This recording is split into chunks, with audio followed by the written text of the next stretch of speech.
আসসালামু আলাইকুম বন্ধু বান্ধৱীসকল। আজি মই আপোনালোকক দেখুৱাম ভাত কেৰেলাৰ বীজবিলাক পেলাই নিদি কিদৰে এটা ধুনীয়া ৰেচিপি কৰিব পাৰোঁ। মই দুটা ভাত কেৰেলা ভাতত দি সিজাইছিলোঁ আৰু এতিয়া তাৰ পৰা বীজবিলাক আঁতৰাই আছোঁ। বীজবিলাক আঁতৰোৱাৰ পিছত শিলত পিহিব লাগিব।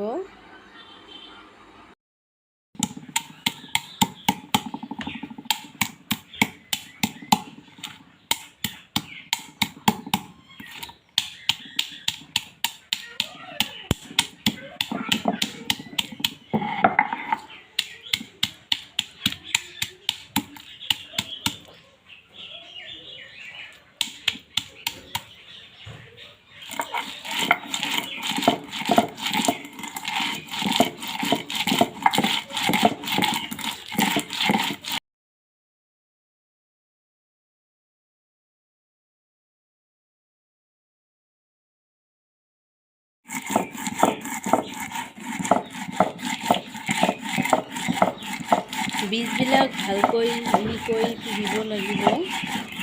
ভালকৈ পিহিলে ভাল লাগিব।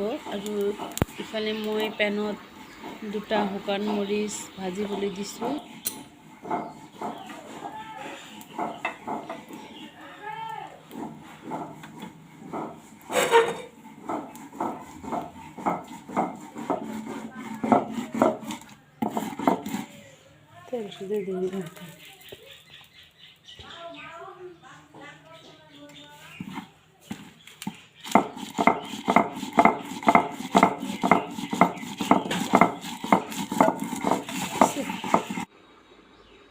ভালকৈ পিহাৰ পিছত পিঁয়াজ, শুকান মৰিচ, লৱণ আৰু তেল এইবিলাক দি হাতেৰে মাখিব লাগিব।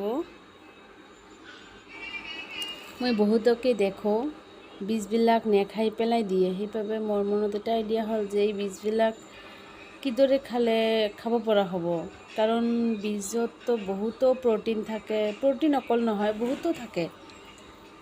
বীজবিলাকত বহুতো শক্তি থাকে। সেইকাৰণে মই আইডিয়াটো আপোনালোকৰ লগত শ্বেয়াৰ কৰিলোঁ।